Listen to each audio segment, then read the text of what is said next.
musical fireworks. An even more striking feature of Stamets' symphonies, including the E-flat, and of the Mannheim school in general, was the use of strong, dynamic contrasts. Sometimes a sudden fortissimo appears in a passage of soft music, sometimes a dramatic crescendo, in which the orchestra's sound gets gradually louder and louder, to exhilarating effect.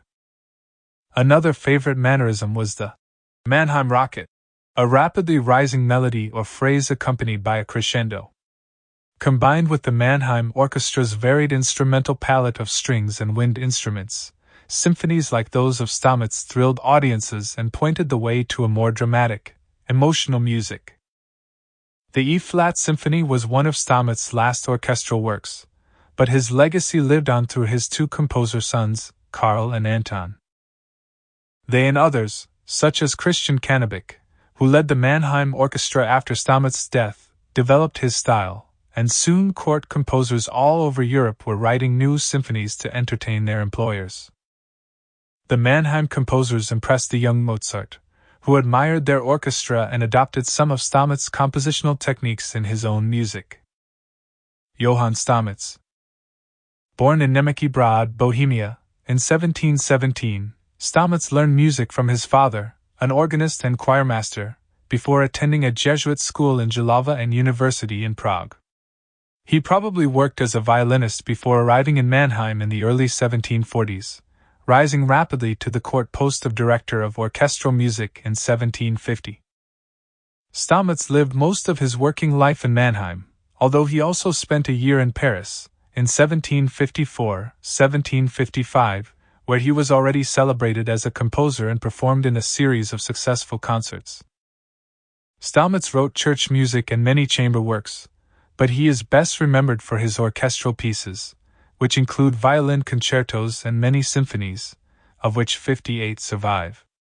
He returned from Paris to Mannheim in 1755 and died there in 1757. C. 1745-3 Mannheim Symphony. C. 1750 Mass in D major. 1754 Flute Concerto in C major. See also Mozart's Symphony No. 40 in G minor. Symphonie Fantastique. Schumann's Symphony No. 1 Faust Symphony. In context. Focus.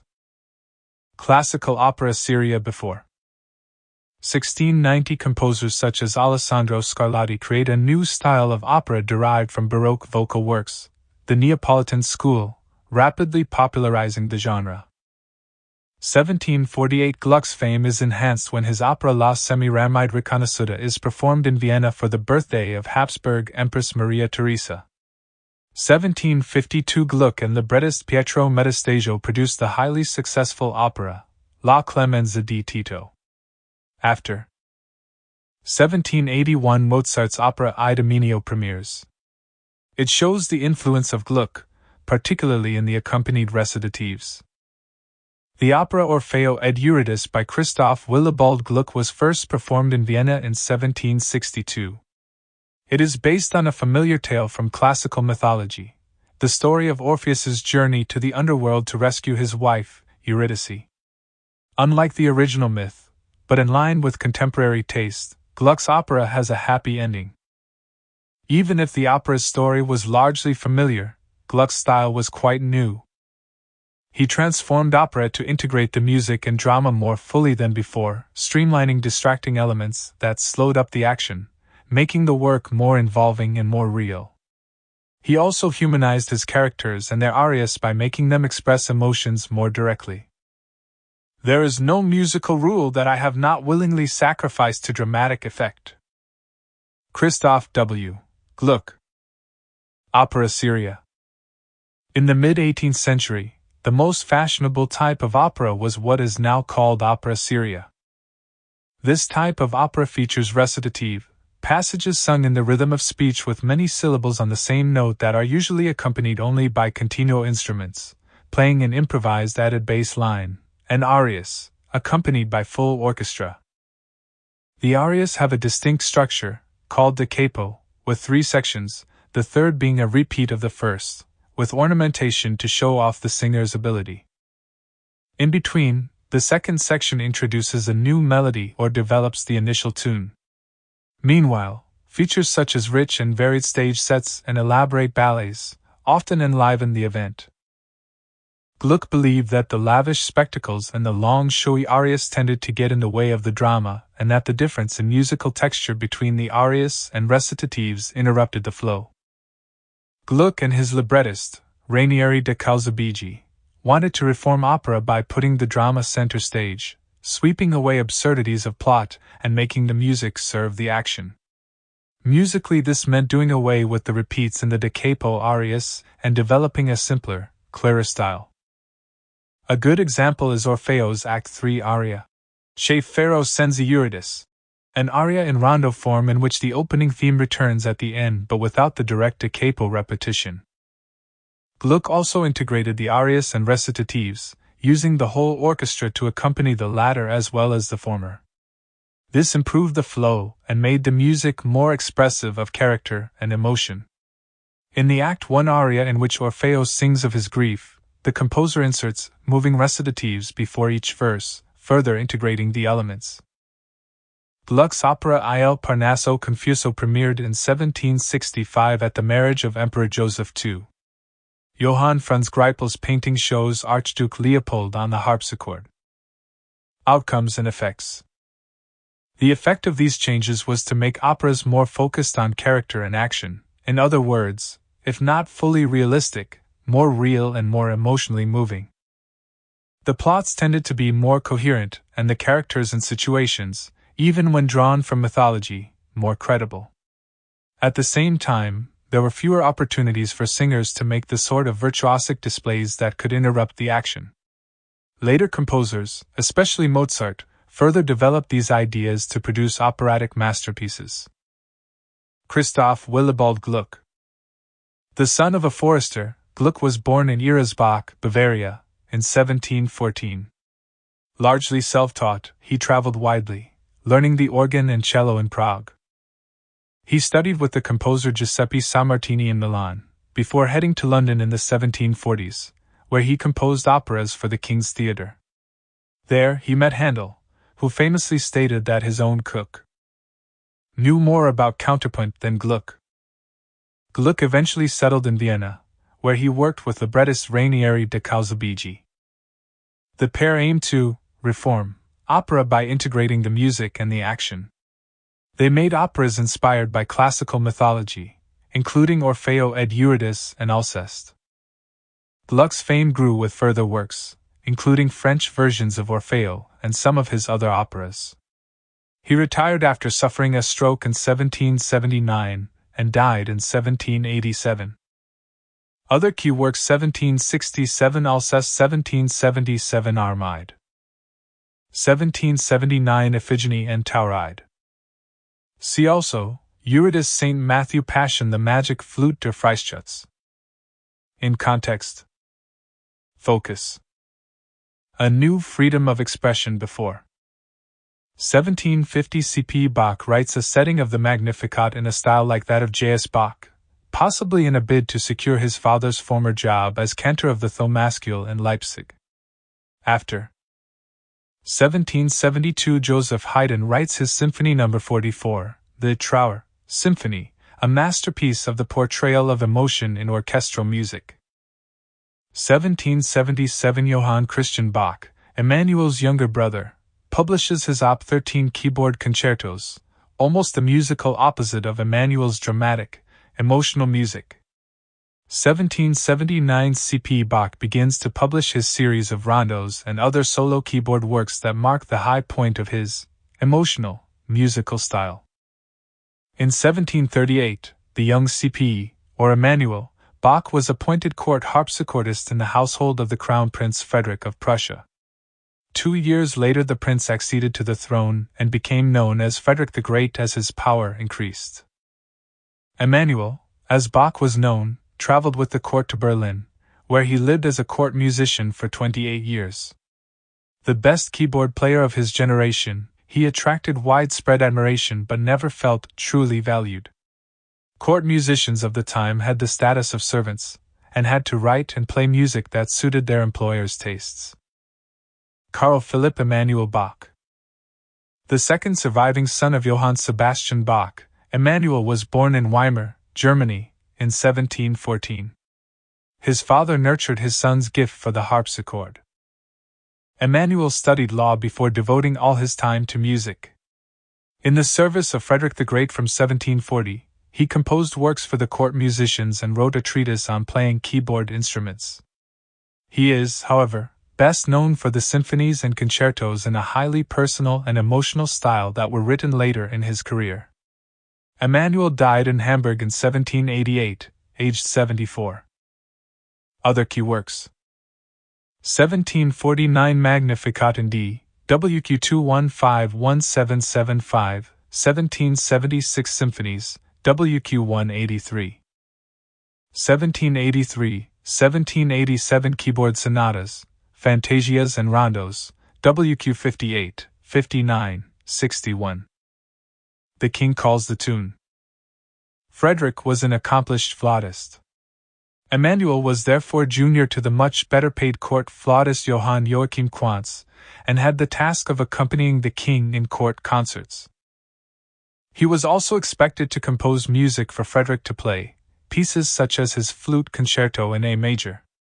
To save time, Emanuel took concertos that he had written for another instrument, and transcribed them for the flute. Like others, the A major concerto began life as a harpsichord concerto. Although Emanuel Bach studied composition with his father, Johann Sebastian, their styles are very different. The father's music was based on counterpoint, while his son was interested in conveying emotion.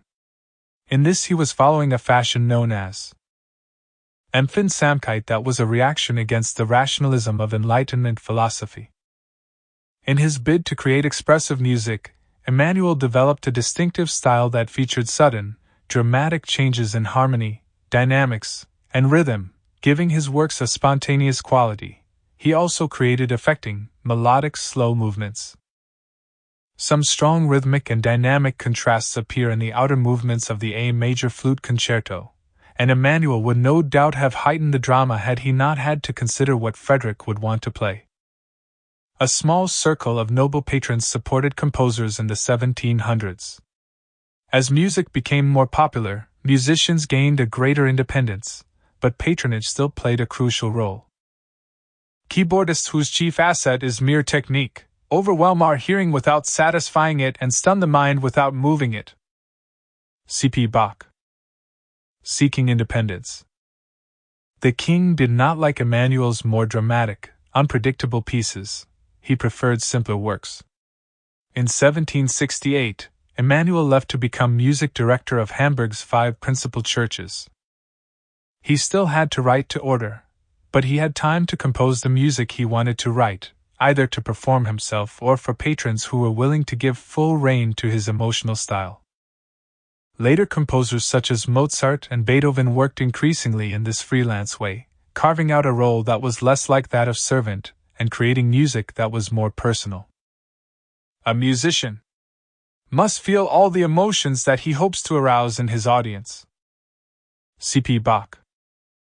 See also, Great Service Water Music Musique de Table Hippolyte et Aracy The Art of Fugue Beethoven's String Quartet No. 14 in C-sharp minor. In context. Focus. Development of the string quartet before 1198 Peredin's Motet Viderunt Omnes establishes the practice of composing for 4 voices, the basis of the string quartet. 16th, 17th centuries early pieces for string quartets include Gregorio Allegri's 4-part Sinfonia and Alessandro Scarlatti's Sonata Quattro, but the standard form of chamber music was the trio sonata, usually for 2 violins and basso continuo. After 1890s, inspired by Haydn, London concert promoter Johann Peter Salomon brought string quartets out of private drawing rooms and into public concert halls. Joseph Haydn invented the string quartet. Why he settled on the combination of 2 violins, viola, and cello is not certain, but it may be that their individual pitch registers closely reflect the voices in a choir. The instruments, and the musicians to play them, would also have been readily available at the Hungarian court of the Esterházy family, where Haydn was composer in residence. The standard chamber music grouping before Haydn was the trio sonata, in which a keyboard instrument was joined by two high melody instruments, with a continuo instrument, such as a cello, doubling the bass line of the keyboard. Haydn's inspired use of four instruments of the string family effectively modernized an older tradition that Henry Purcell had developed a century earlier with his string fantasias for up to 6 voices, performed on viols. Joseph Haydn. Spanning the Baroque and Classical periods, Joseph Haydn was a key figure in the development of the classical style. Born in Lower Austria in 1732 to parents of modest means, he was a musically gifted child and attended a cathedral choir school in Vienna from the age of 8.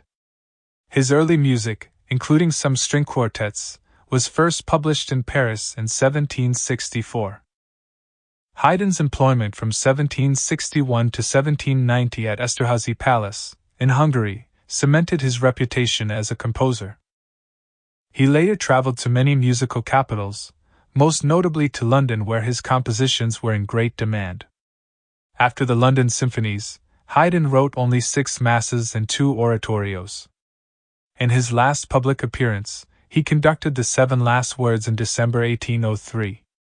He died quietly at home in Vienna in 1809. Other key works: 1768 Symphony No. 49, 1795 Piano Trio No. 24 in D major, 1797, 1798 The Creation, 1798 Nelson Mass. Enhanced sound. Haydn benefited from the great strides that had been made in instrument making, epitomized in Italy by the Amati family, Antonio Stradivari, Francesco Ruggieri, and the Guarneri family.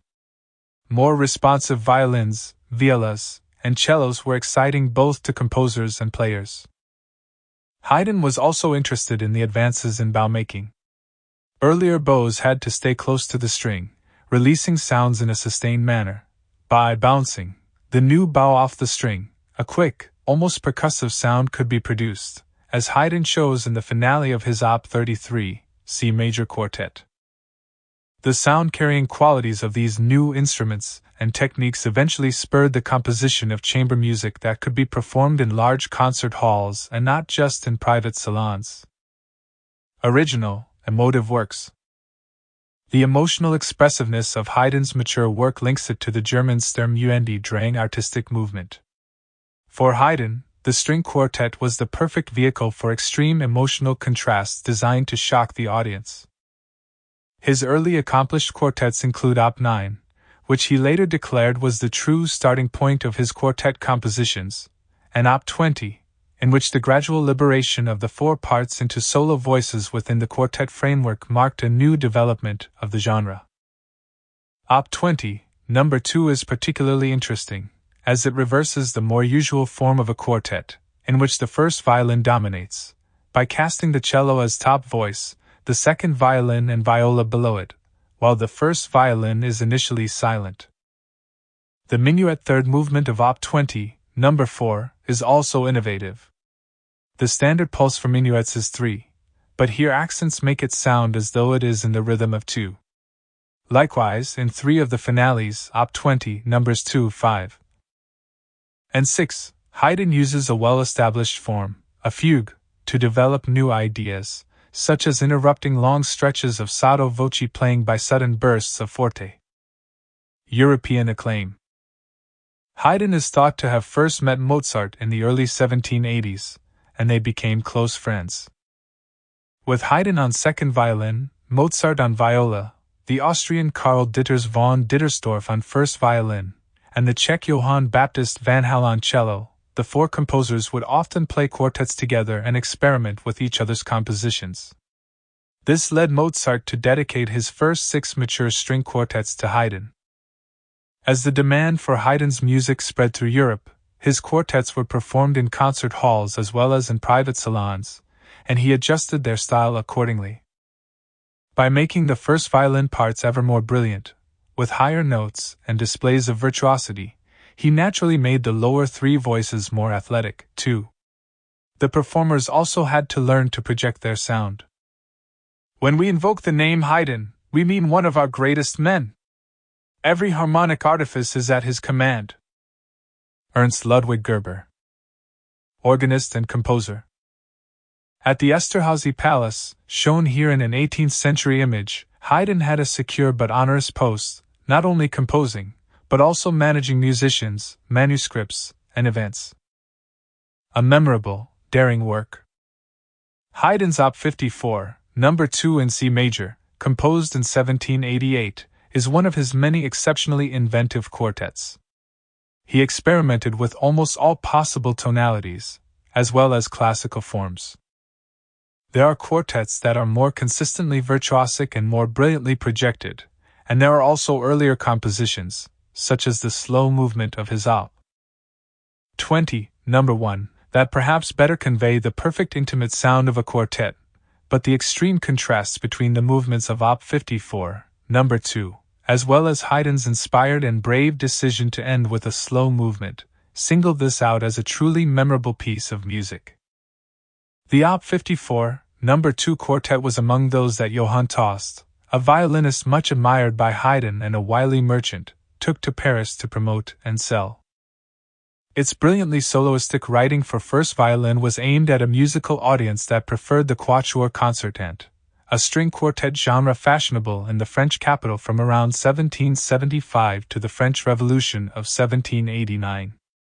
It must also have suited Tost's talent for playing in very high registers.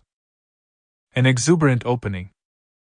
The key of C major that Haydn chose for the quartet is traditionally an indication of happy, optimistic music. The piece begins with bright and brilliant opening bars and a fast and vivaciously improvised melody in celebratory mood. Each instrument leads in turn in the development section, while the recapitulation is marked by the cello's exuberant arpeggio and interjections from the first violin. When the movement should head to its conclusion, Haydn, like other great classical composers, such as Mozart, Beethoven, and Schubert, ignores compositional conventions by ending with a huge climax. With both violins at their loudest, the viola and cello join in before the movement ends almost reflectively but for its final two upright chords. Surprising contrasts.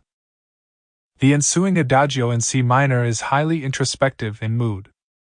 A sad gypsy melody is pitched in the lowest registers of all four instruments. The miracle of this movement is the imperceptible creation of what appears to be a quintet, when the lower three play on with occasional double stops, freeing up the first violin to present a lament that sounds as if it is totally improvised. The freedom of Haydn's notation gives every violinist an opportunity to present an individual and uninhibited interpretation of this passage, which Brahms emulates in the slow movement of his clarinet quintet Op. 115. The sadness of the ending, on a quiet chord, is deliberately unresolved.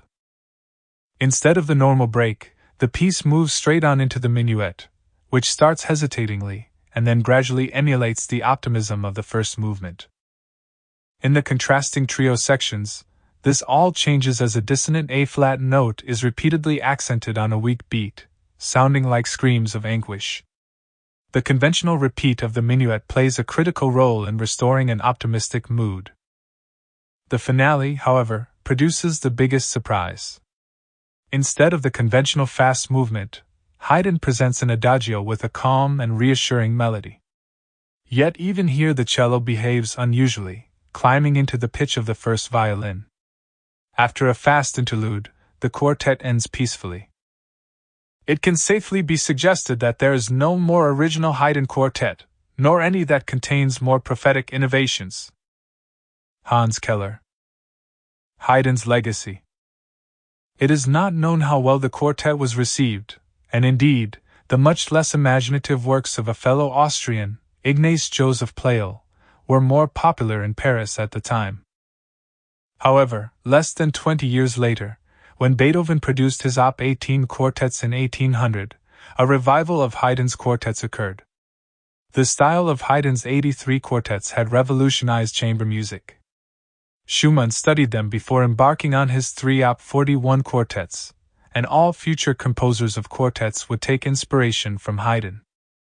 Haydn often visited Vienna as part of Prince Esterhazy's retinue. In this 19th-century painting, He is shown directing a quartet from his preferred second violin position. Chamber groups. In the 18th century, as education widened and the middle class expanded, appreciation of music spread beyond the court and church. The number of amateur musicians with money and leisure time rapidly increased, and musical friends would get together in a chamber or room to make music at home. This created a market for musical compositions suited to an intimate setting, especially for strings, which blended harmoniously and were more affordable and widely available, following improvements in the manufacture of instruments.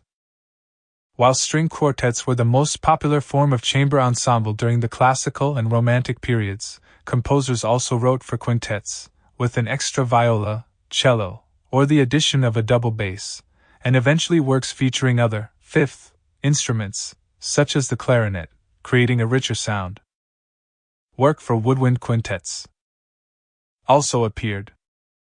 As many middle-class households acquired a piano in the late 18th century, composers produced chamber music for the piano trio, quartet, and quintet. The piano duet for two players at one instrument also became popular for domestic and concert performances, and a number of composers wrote works for four hands, including Mozart and Schubert.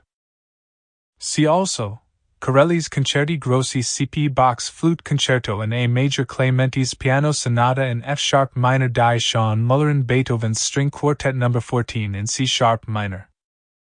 In context. Focus. Innovation in the classical symphony before 1759-1795. Joseph Haydn composes more than 100 symphonies in the four-movement format.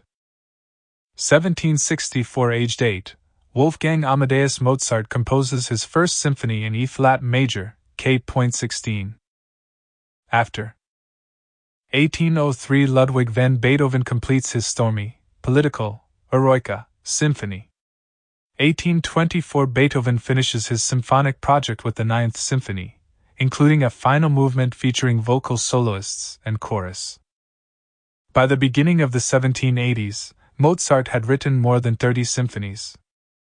These works were influenced by both musical and extra-musical factors, including his work in the Archbishop's court in his home city of Salzburg, his tours of Italy's musical centers, his search for employment in Munich and Paris, and his visits to Mannheim, the capital of the symphony during the 18th century. Classical zenith.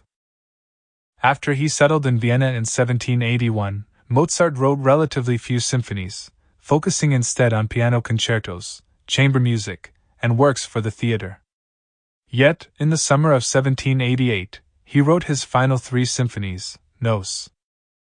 39, 41, including the Symphony No. 40 in G minor, K.550, possibly composed for a projected concert series in a central Viennese casino.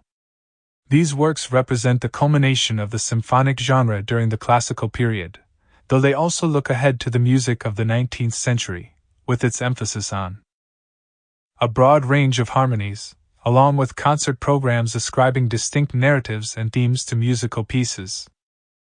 Expressive forces.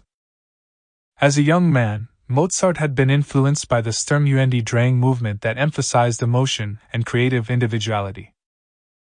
This style, which took its lead from contemporary literature, is also evident in works by the pioneering and prolific father of the symphony, Joseph Haydn.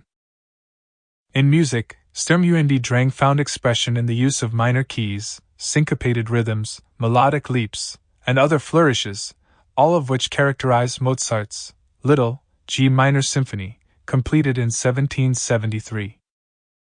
This moody music often went hand in hand with the virtuoso playing associated with the city of Mannheim in Germany, which Mozart visited in both 1763, when he was 7 years old, and again in 1777-1778, at age 21. Mannheim's instrumentalists were famous for creating dynamic shifts and thrilling crescendos. But it was not just the style of the Mannheim Symphony that was new.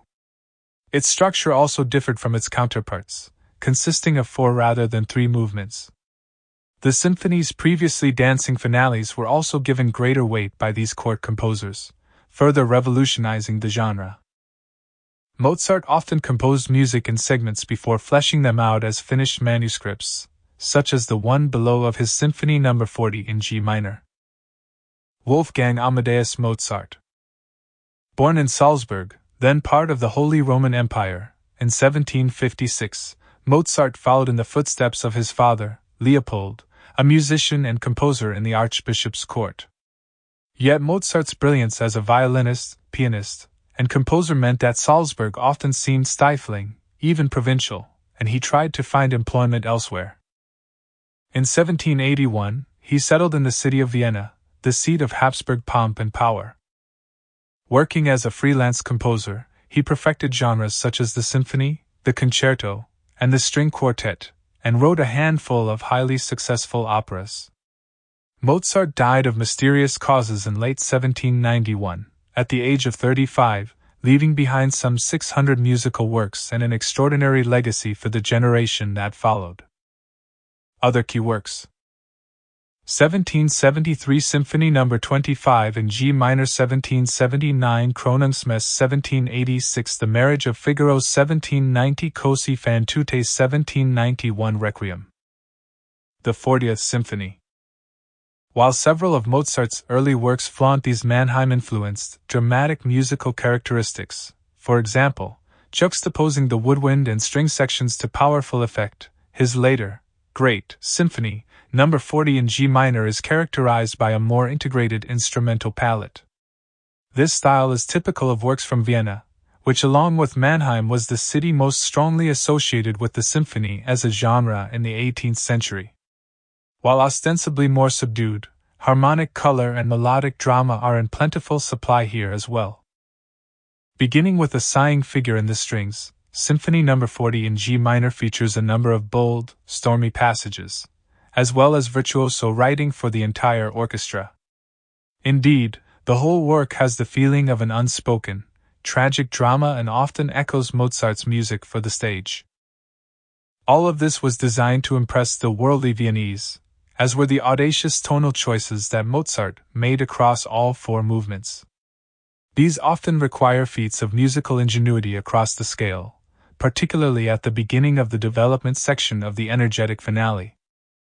Here, Mozart uses 11 out of the 12 notes of the chromatic scale, creating a complex and sometimes dissonant sound. It is little wonder that Arnold Schoenberg, known for employing all 12 notes in a scale, would later be drawn to this work in particular. The home key, G minor, is also an important component of the work. It was, for Mozart, the musical channel through which he frequently expressed pain or tragedy, not just in complete works but also in arias such as Pamela's Ich Fools, in The Magic Flute. In addition to Symphony No. 40's harmonic twists and turns, its feeling of emotional unpredictability stems from the varying lengths of its musical phrases, as at the beginning of the first movement, which starts as if in mid-flow. Equally complex, and sometimes quite confrontational, is the orchestral texture. Although it never breaks out into a full fugue, as in the final movement of Mozart's Jupiter Symphony in C major that followed, counterpoint, alternate melodic lines played above or below the main melody, is apparent throughout. Even the minuet and trio of the symphony's third movement, normally an exercise in pleasant repetition, prove rather heated, more in the manner of a quarrel than a courtly dance. Together, the symphony's four movements move us far beyond the balance and poise of Mozart's earlier works, as well as those of his contemporaries. They look ahead to the more turbulent music of the Romantic period. Mozart created a second version of Symphony No. 40 that included clarinets, which had only recently been invented. These were created by the 18th-century craftsman Jacob Denner. A musical hub. As capital of the Habsburg Empire, Vienna was the center of European music for 2 centuries. It was home to many of the great classical composers, including Mozart, Haydn, and Beethoven. They converged on the city in search of patronage and audiences, the first in a long list of composers, including Schubert, the Strauss family, Brahms, Bruckner, Mahler, Schoenberg, and Webern. As the public interest in music expanded, new theaters and concert halls were built to cater for them. Empress Maria Theresa built the Burg Theatre close to the royal palace in 1741, and in 1833, the composer and conductor Franz Lachner founded the Kunstlerverein, the forerunner of the Vienna Philharmonic Orchestra, rival to the Berlin Philharmonic for the title of world's top orchestra. Mozart's legacy. It is not clear if Symphony No. 40 was premiered during Mozart's lifetime, and many commentators claim that it was not written for Vienna at all, but for posterity. However, the presence of a second version of the score, including parts for two clarinets, probably written for Mozart's friends, the clarinetists and basset horn players Anton and Johann Stadler, indicates that Mozart must have heard at least one performance before he died in 1791. After Mozart's death, his final three symphonies, a magnificent triptych with the G minor at its heart, were repeatedly held up as the pinnacle of the classical symphony. These works, along with Haydn's own great body of symphonies, no doubt provided the benchmark for the young Ludwig van Beethoven. Born in Bonn, Beethoven arrived in Vienna the year after Mozart's death and became one of Haydn's pupils, initially emulating the music of both his teacher and his idol Mozart. Eventually, however, Beethoven would break their mold with radically different works, such as Eroica in 1804 and the Ninth Symphony of 1824. Mozart's music is so pure and beautiful that I see it as a reflection of the inner workings of the universe. Albert Einstein. Romantic developments. The tonally diverse music of Beethoven's contemporary Franz Schubert also found its model in Mozart's final works. Those who followed these Viennese masters, such as Hector Berlioz and Franz Liszt, continued to adapt the classical symphony to their own romantic ends, introducing new dramatic effects and elements, such as program notes. The Burg Theatre on Michaelerplatz, Vienna, was operated by the Habsburg court. A number of Mozart's operas were premiered here. To help the audience interpret the music, as in Berlioz's Symphonie Fantastique and Liszt's symphonic poems. Collectively, these gave the symphony an even greater sense of theater and formed the basis for Richard Wagner's symphonic operas, with their emphasis on recurrent motifs and the changing role of the orchestra. Wagner was the first to place the orchestra out of sight of the audience, focusing attention on the stage. The roots of such bold innovations are found in the symphonic works Mozart wrote toward the end of his short life. See also, Stamets Symphony in E-flat major, The Magic Flute, Eroica, Symphonie der Freischütz, The Ring Cycle.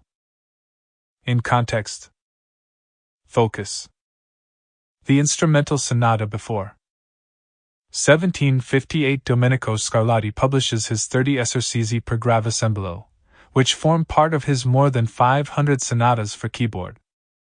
1771 Joseph Haydn specifically names a piano piece sonata, rather than a divertimento. After 1818 Beethoven completes his Hammerklavier Sonata, Op. 106, which takes the sonata to new heights of complexity and virtuosity. 1853 Franz Liszt writes his Piano Sonata in B minor, and redefines the genre for the Romantic Age.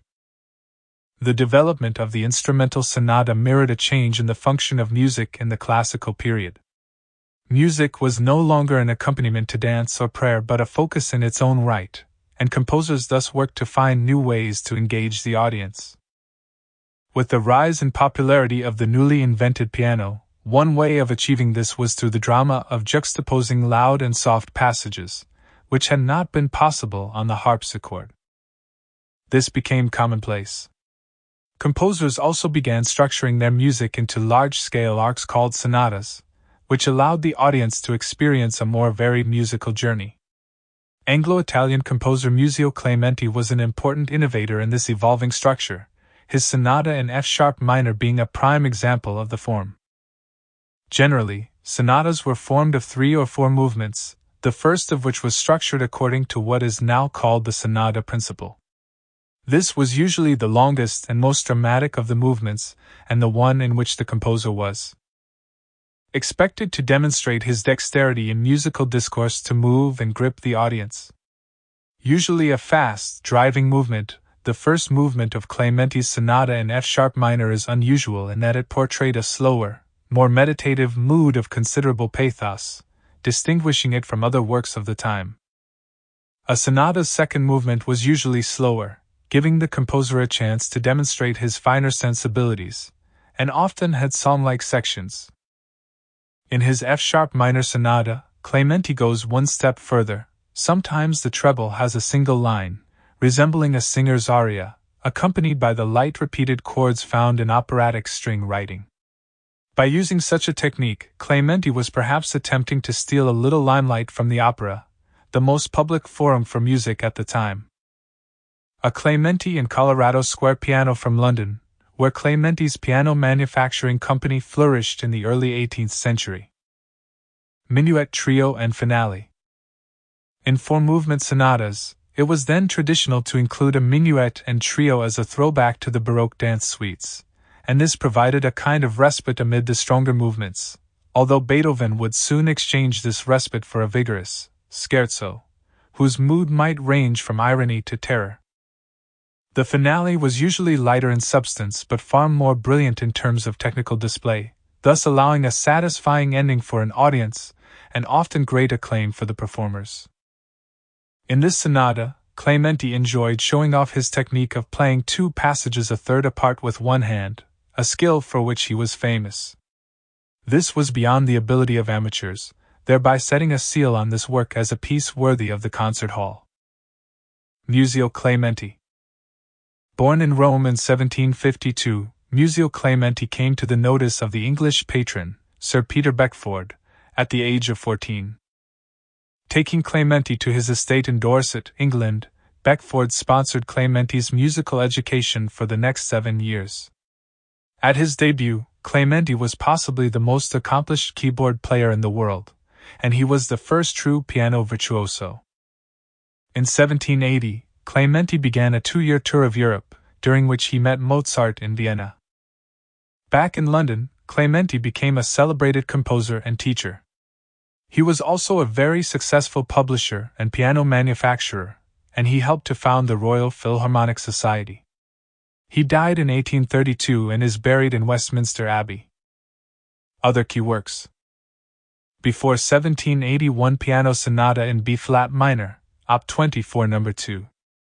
1812 Waltzes for piano, triangle, and tambourine 1826 Gradus ad Parnassum.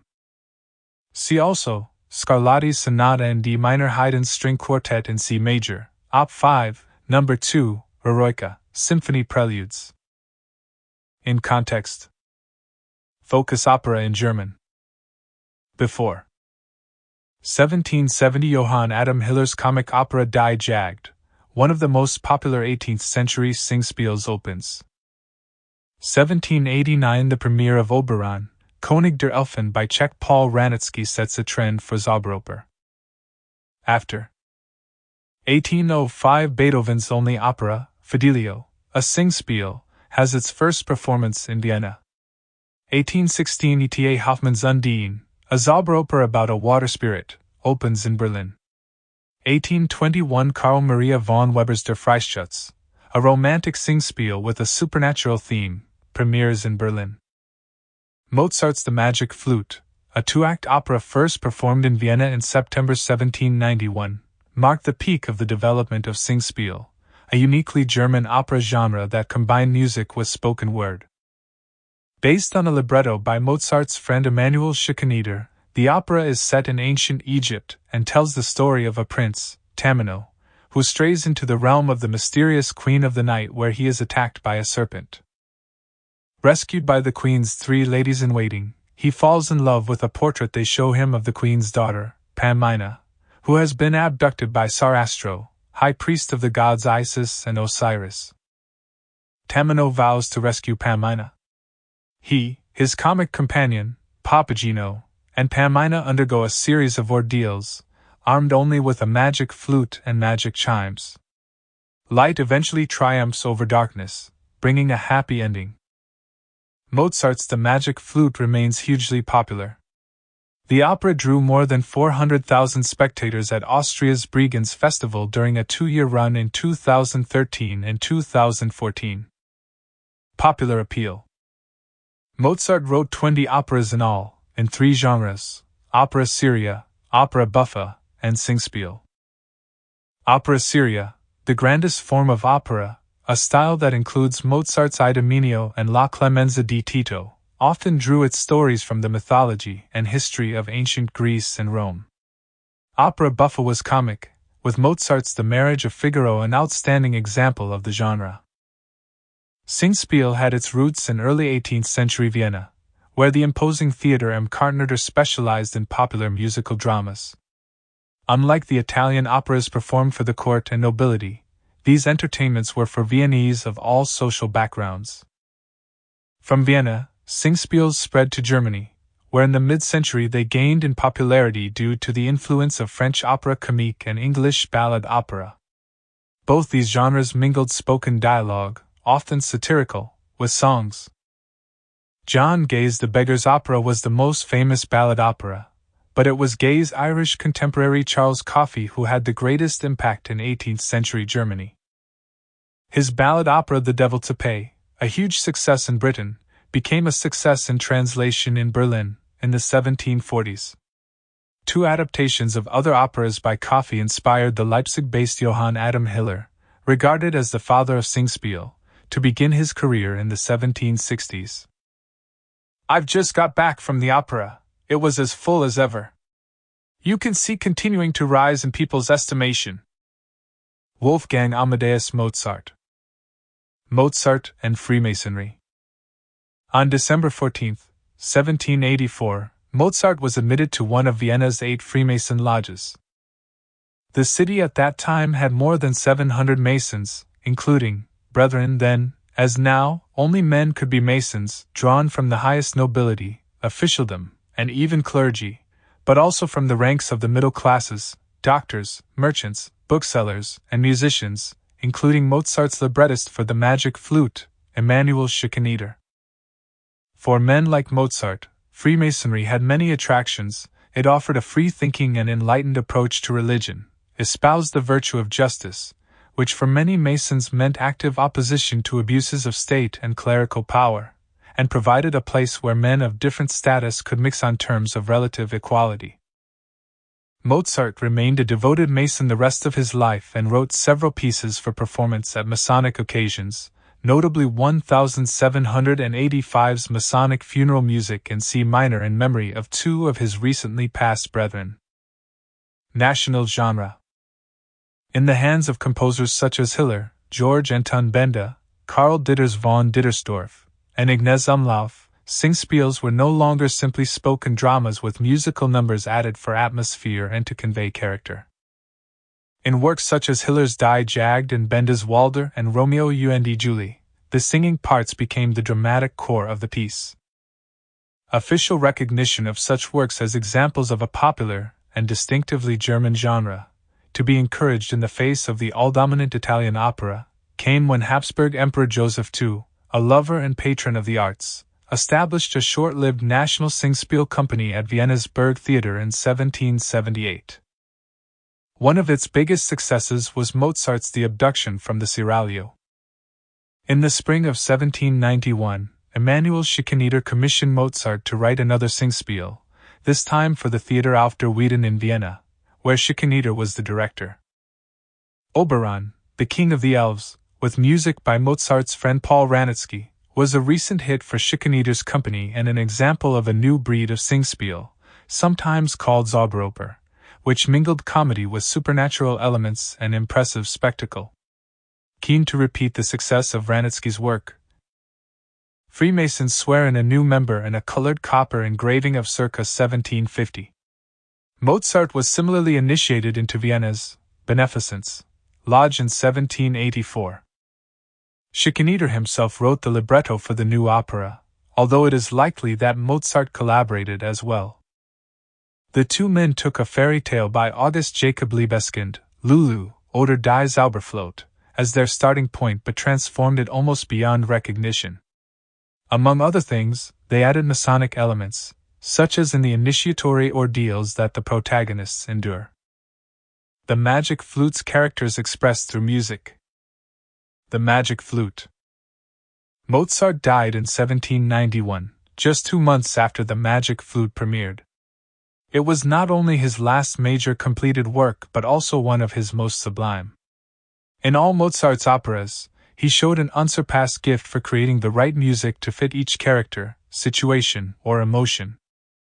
In The Magic Flute, this ranges from the deep solemnity of the priest Sarastro's songs and 2 powerful arias of the Queen of the Night to the touching comedy of the duet, Papagina, in which Papagino and his mate Papagina imagine a blissful future together. Only such a perfect command of musical expression enabled Mozart to hold together convincingly the often unsettling ambivalences and reversals of the opera, such as the point when the Queen of the Night unexpectedly turns from grieving mother to spite-filled ally of her daughter's worst enemy, Monostatos. The opera's premiere on September 30, 1791, started badly but ended well. During the first act, the audience was muted in its response. Perhaps, despite the recent success of Oberon, King of the Elves, they were baffled by the Zauberoper's strangely magical qualities. In the second act, however, the audience came alive and at the end called Mozart onto the stage to applaud him. The Magic Flute has remained perennially popular ever since. The Magic Flute's influence on the development of Singspiel and German Romantic opera was fundamental. It carried Singspiel into the 19th century, when the genre developed in 2 directions. One strand led to Beethoven's opera Fidelio, and more formatively, to further magic operas, such as E.T.A. Hoffmann's Undine and Carl Maria von Weber's Der Freischütz and Oberon. These were the precursors of full-blown German Romantic opera, best exemplified in the works of Richard Wagner. The other strand of Singspiel stayed true to its lighter-hearted origins, leading to the Viennese operettas of Johann Strauss the Younger and Franz Lehár. Salieri listened and watched with total attentiveness. There wasn't a number that didn't call forth from him a bravo or a bellow. Wolfgang Amadeus Mozart. Opera-goers in London watched from a box in a 1796 painting by an unknown artist. Opera became fashionable in the early 18th century, with new operas commissioned for each season. See also, Orfeo ed Eurydice CP Bach's Flute Concerto in A Major, Mozart's Symphony No. 40 in G minor, The Barber of Seville, Der Freischütz Tosca. In context. Focus. Breaking the mold of the classical sonata before 1759, Joseph Haydn writes his first symphony, in 3 movements. 1793, the German theorist Heinrich Christoph Koch is the first to describe how the sonata form works. 1800, Beethoven completes his first symphony. After 1810, critic E.T.A. Hoffmann describes Beethoven as a purely romantic composer, in a review of Symphony No. 5. 1824, Beethoven's Symphony No. 9 amazes audiences by adding voices to a previously purely instrumental genre. Beethoven's Eroica broke boundaries and audience expectations on its public premiere in 1805, representing a radical reworking of what was understood by a symphony. The composer's daring expansion of sonata form, his rebalancing of musical structure, and even his ordering of the work's movements, met with puzzlement and outrage. The seeds of the symphony were sown, surprisingly, with a dance. In March 1801, a new ballet, Die Gesellschaft der Prometheus, had its first performance at the Vienna Burgtheater. Beethoven provided the music, which ended with a jolly theme in E-flat major. The melody obviously appealed to him, as around the same time he included it in a collection of 12 orchestral contradances and 15 variations and fugue for solo piano, which would later form the basis of the Eroica finale. "I'll give another kreutzer if the thing will only stop." Audience member. Public premiere of the Eroica. A symphony takes shape. Beethoven began to plan his third symphony in autumn 1802, had a complete piano score by October 1803, and had an orchestrated version by early summer 1804. The work was first performed privately at the home of Prince Franz Joseph von Lobkowitz, one of Beethoven's patrons and sponsors, and then given its public premiere at the theater in Der Wien, in Vienna. The composer had intended to dedicate his work to Napoleon Bonaparte. But when the general declared himself the Emperor of France, Beethoven crossed his name from the manuscript. Removing the dedication made political sense. Once Napoleon's invasion plans became clear, it would have been career suicide to celebrate him in a new symphony. The work was eventually printed with a dedication to Prince Franz Joseph and given the subtitle, "Composed to celebrate the memory of a great man." The most likely candidate for the great man, and the source of the title, Eroica, is Louis Ferdinand, Prince of Prussia, who was killed in battle against the French in 1806 and to whom Beethoven had dedicated his third piano concerto, Op. 37, in 1803. Tearing up the rule book. Symphony No. 3 begins with a movement that was stretched and expanded far beyond anything that Viennese audiences had heard before. Instead of the carefully balanced proportions of the classical sonata form, wherein exposition and recapitulation match each other around a short development section with a brief coda to round off the movement, Beethoven composed a hugely extended development, falling between a long exposition and recapitulation, and ending with a coda of more than 100 measures. Not only was the extreme duration and balance of the first movement unusual, but Beethoven also introduced an entirely new theme after the exposition had ended. This new theme was in E major, a key very far from the home key of the piece. The shape of the opening theme of the Eroica is also atypical. It includes a C-sharp, a rogue note that does not belong in the key of E-flat major, and so pulls the music away from its home key and unsettles it. As a result, Beethoven had to rewrite this subject in the recapitulation to get rid of the C-sharp and create a satisfactory resolution. This defied the rules of sonata form, in which the recapitulation is meant to contain the work's musical ideas in the same form as they appeared in the exposition. Beyond the thematic manipulation, the music of the first movement is full of syncopations that distort the listener's sense of the rhythm. Also, strong dissonances, ugly to listeners in the early 1800s, leap out, where major and minor seconds grate against each other. The heroic deeds of Napoleon Bonaparte, depicted in Napoleon Crossing the Alps by Jacques-Louis David, inspired Beethoven to write the Eroica Symphony. Ludwig van Beethoven. The son of an obscure court musician, Beethoven was born in Bonn in 1770. He moved to Vienna in 1792 and studied briefly with Haydn and Antonio Salieri. A prodigiously talented pianist, he made his name first as a virtuoso and acquired a number of wealthy noble admirers, who aided his establishment as a composer. In every musical genre he explored, Beethoven was a radical innovator, constantly surprising audiences. After Haydn's death in 1809, he was the preeminent composer of his generation and a leading figure in the new Romantic age. In a cruel twist of fate, Beethoven started to lose his hearing in his late 20s, and by 1818 he was nearly completely deaf. Nevertheless, after this date, until his death in Vienna in 1827, Beethoven wrote some of his most inventive and radical works. 1808 Symphonies No. 5 and No. 6, Op. 67 and Op. 68. 1818 Piano Sonata in B-flat, Hammerklavier, Op. 106. 1824 Symphony No. 9 in D minor, Op. 125. Constant surprises. Beethoven followed the huge structure of the first movement, with its surprising tonal twists and turns, with a slow movement, cast as a marcia funebra, or funeral march. It is an intensely dramatic piece, with the minor key opening theme eventually giving way to a blazing, more hopeful C major, before the opening theme returns and is presented as a fugato, a short fugue-like piece, where the theme is imitated simultaneously by different instruments as if they are chasing each other. To have such rich and intricate musical textures woven so extensively into more than one movement was groundbreaking. The third movement is lighter, a lively scherzo. Like most scherzo symphony movements, it includes a trio middle section based on 3 instruments.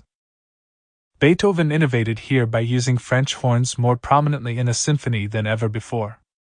These instruments had no valves in the early 1800s, so they could play arpeggios only in a single key, which made them sound especially martial, like a battle call. The main theme of the scherzo starts in an unexpected key. The music has already changed key, from E-flat to B-flat, before the oboe finally begins the theme. Once again, Beethoven was deliberately catching his audience by surprise. The Lobkowitz Palace, in Vienna, in a colored etching by Vincenz Riem, was the site of the first performance of Beethoven's Symphony No. 3 in August 1804. The End and Beyond. The finale of Eroica is a set of variations on a theme. Although this was not the first symphony to use a theme and variation form as its closing movement, Beethoven broke with tradition by failing to start with the theme itself. Instead, the movement begins with a bass line, from which Beethoven builds the orchestral texture until we finally reach the theme melody. He was turning the form on its head by effectively writing variations before he had even got to the theme. Also, rather than the variations being based on a single melody, the whole orchestra is involved in exchanging and developing interweaving lines of material, ending in an elaborate fugato that brings the music firmly and finally to the home key. Beethoven had created a four-movement journey through keys, themes, and ideas, cleverly and subtly interlinked. He was to venture even further in his later symphonies, and by the time he reached the ninth, in 1824, what had once been four separate units linked only by a common title, had become a musical narrative brilliantly interwoven across the old sonata structure. Those who witnessed the early performances of the Eroica found it a difficult work to understand. It was simply too far from their idea of how a symphony should work, both in terms of its length and its structure. But it was soon accepted as a work of profound genius and was to exert a huge influence on later generations of symphonists, from Schumann and Brahms to Bruckner and Mahler. This strange and thundering work, the most extensive and richly artistic piece of all those created by Beethoven's original and wondrous spirit. Opening of a review. Allgemeine Musikalische Zeitung. Symphony No. 3 was already known as the Eroica by the time it was published, as this frontispiece of the first edition shows. See also, Stamitz Symphony in E-flat major, Mozart's Symphony No. 40 in G minor, Symphonie Fantastique, Schumann's Symphony No. 1, Dvorak's Symphony No. 9. Introduction. The Romantic movement arose largely as a reaction to the rationalization and urbanization of European society following the Industrial Revolution. From the end of the 18th century, writers, artists, and composers turned away from the formal elegance of the classical period in favor of personal expression and a fascination with nature. In music, this manifested itself in a gradual expansion of the harmonic and instrumental palette to appeal to the emotions rather than the intellects of the audience. The new style. Beethoven fulfilled the stereotype of the romantic musician, as did the violinist Niccolò Paganini and some other virtuoso performer-composers. Long unkempt hair and bohemian clothes replaced the wigs and formal costumes of the classical period, and the lifestyles of the romantic composers were often as colorful as their music. Beethoven developed a more personal style of music from 1803. In what is regarded as his middle period, he produced groundbreaking piano sonatas, string quartets, other forms of chamber music, and above all, symphonies. In his late period, a final burst of creativity, when he was isolated from the world by profound deafness, he produced work of extraordinary intensity, such as his last piano sonatas, string quartets, and the Ninth Symphony, with its innovative choral finale. Not every composer joined the Romantic tide. The instrumental works of Franz Schubert, for example, are in a more classical style. Yet Schubert was inspired by the subjects of German Romantic poetry in the songs, or Lieder, for which he is best known. This aspect of Romanticism, especially the love of nature, later inspired the work of Robert Schumann, whose symphonies and piano pieces were often programmatic, a genre begun by Beethoven's Pastoral, Sixth Symphony, which depicts a series of rural scenes. Hector Berlioz relished the possibilities offered by a larger orchestra and extended harmonic language. His operas, orchestral and choral works, all on a grand scale with large orchestras, were expressive and highly personal. He continued to drift away from the abstract to the programmatic in his symphonies, a trend that was taken up later by many composers, especially Franz Liszt, who developed a form known as the symphonic poem, or tone poem. Liszt was also famous as a young man for his virtuosity when performing his own piano pieces, and he gained a large and devoted following. These solo piano recitals were popular entertainment of the period, especially when given by romantic characters such as Liszt or Frédéric Chopin, whose more delicate and lyrical style of composition appealed particularly to French audiences. Exceptions to the rule. Despite the popularity of Romantic music, some composers missed the elegance of classicism. In fashionable Vienna, for example, Johann Strauss I and II, father and son, played on this nostalgia with their waltzes, but other composers also felt the lack of discipline in Romantic music.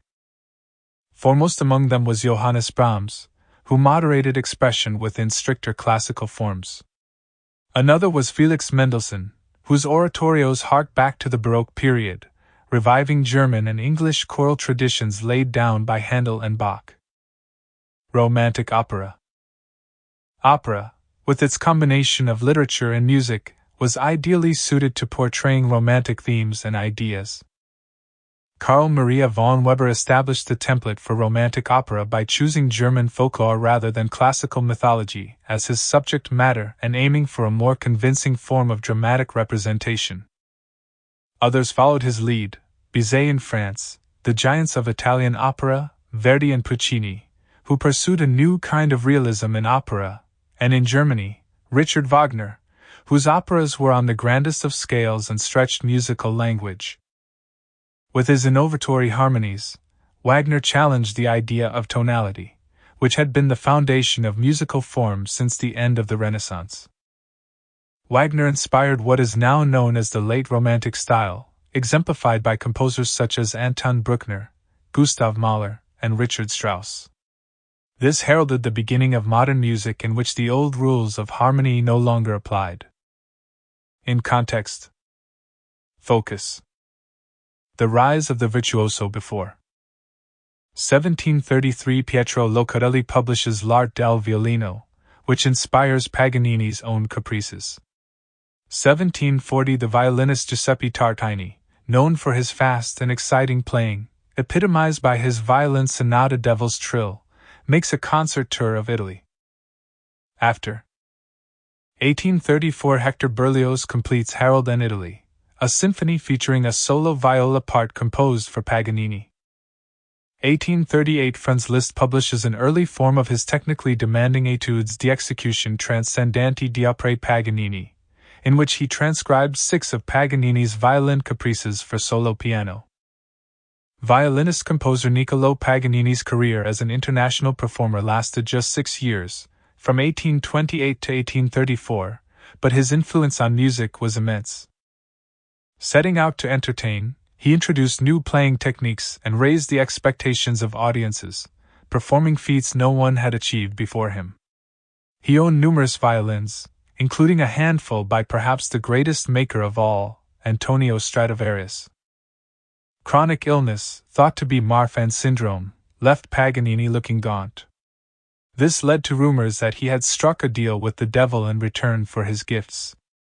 His greatest triumphs were in Paris, which was enthralled to grand spectacle, new technology, and brilliance in every field. Easter Sunday, in the evening I heard Paganini. What ecstasy! In his hands the driest exercises flame up like Bithyum pronouncements. Robert Schumann. Technical innovations. Paganini had studied and honed his art in Italy. It is thought that he started composing his 24 caprices in the early 1800s, even though he did not publish them until 1820. In these showpiece works, and numerous others, he challenged every aspect of existing violin technique and introduced new ideas designed to showcase the performer's skills. The pieces are peppered with breakneck passage work, double or even triple stopping, as well as new tricks such as left-hand pizzicato and ricochet. inspired by Paganini. As a 19-year-old, in 1831, the Hungarian composer Franz Liszt heard Paganini in Paris and was inspired to achieve the same level of virtuosity on the piano and to cultivate an equally dramatic persona. His career coincided with technical advances in piano manufacturing that made the instrument reliable, versatile, and loud enough to fill the large concert halls that catered for the growing middle classes. Liszt was the most highly gifted of a new breed of composer-pianists who competed for prominence, sometimes in piano-playing duels. His celebrity status helped establish the piano recital in its present form, thereby benefiting other composers. Paganini's and Liszt's talent pushed the boundaries of existing techniques for both violin and piano. The concerto became a stage for soloists to excel on these instruments, while the theme and variations form, in which a simple, often well-known melody would be submitted to increasingly impressive reworkings, became popular among concertgoers and composers. The theme of Paganini's Caprice No. 24 inspired works by Liszt, Johannes Brahms, and Sergei Rachmaninoff.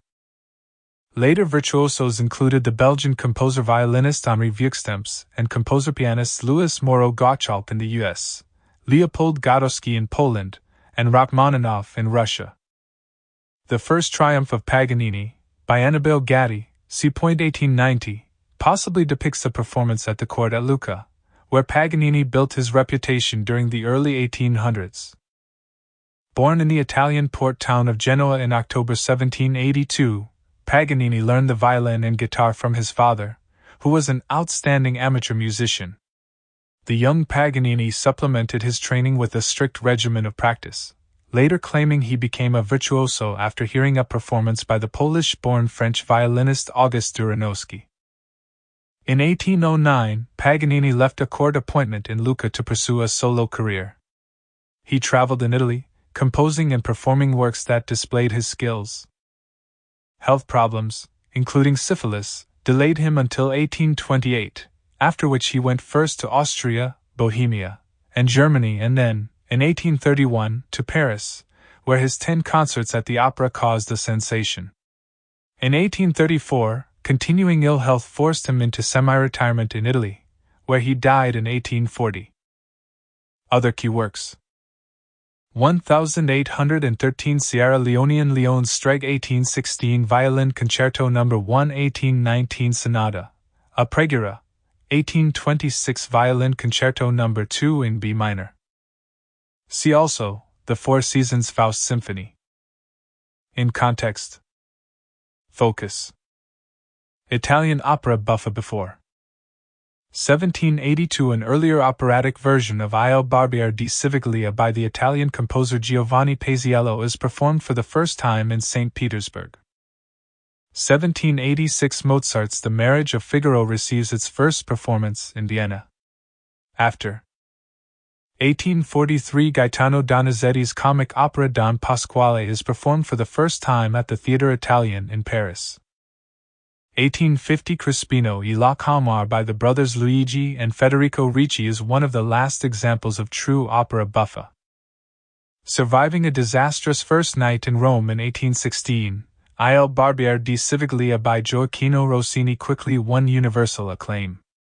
Rossini had already written 16 operas, but this was his first opera buffa as opposed to an opera seria.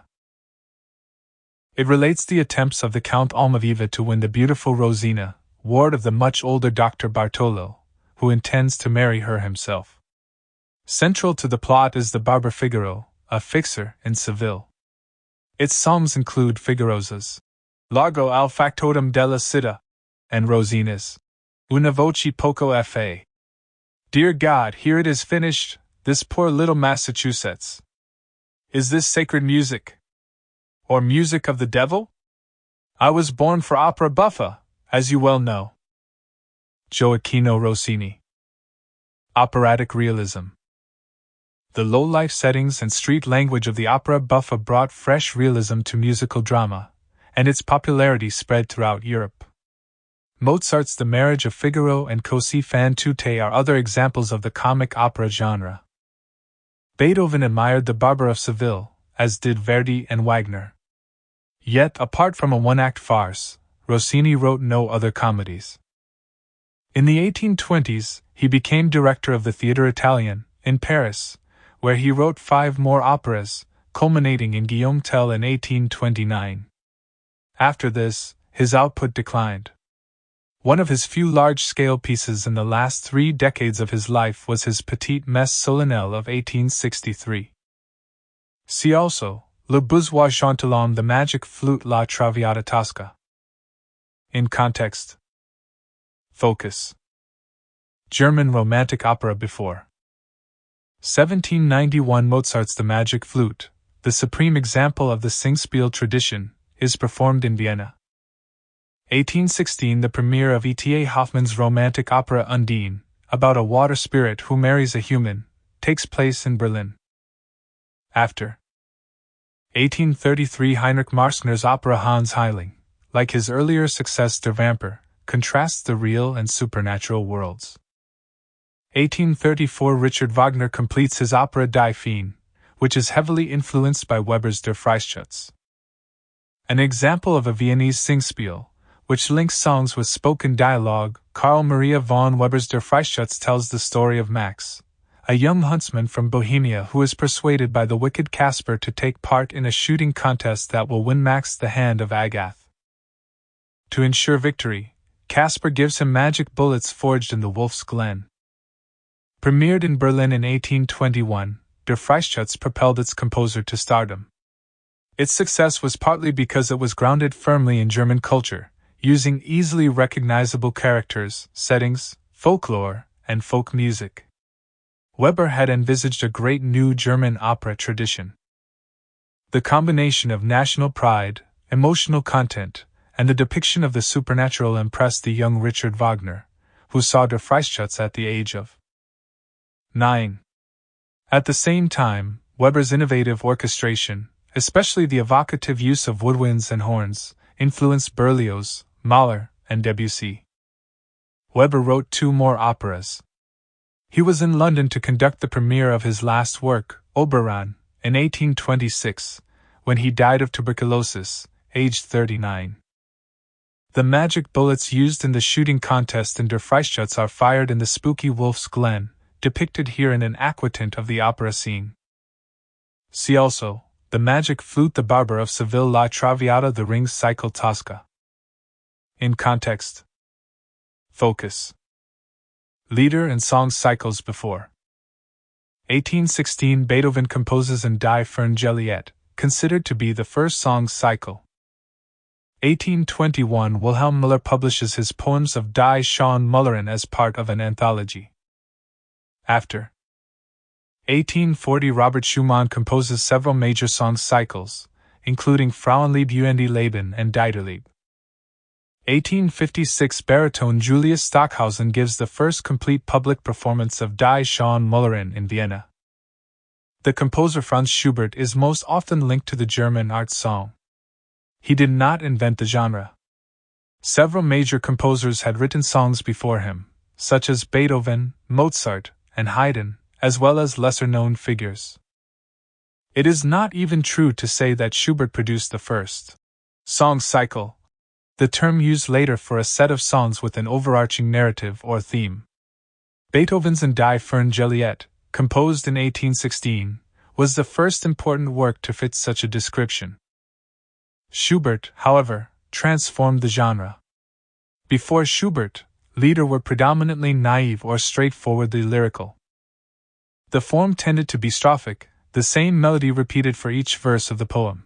The music engaged with the text only as far as capturing its general mood, and the keyboard accompaniment was often formulaic, functional, and without expression.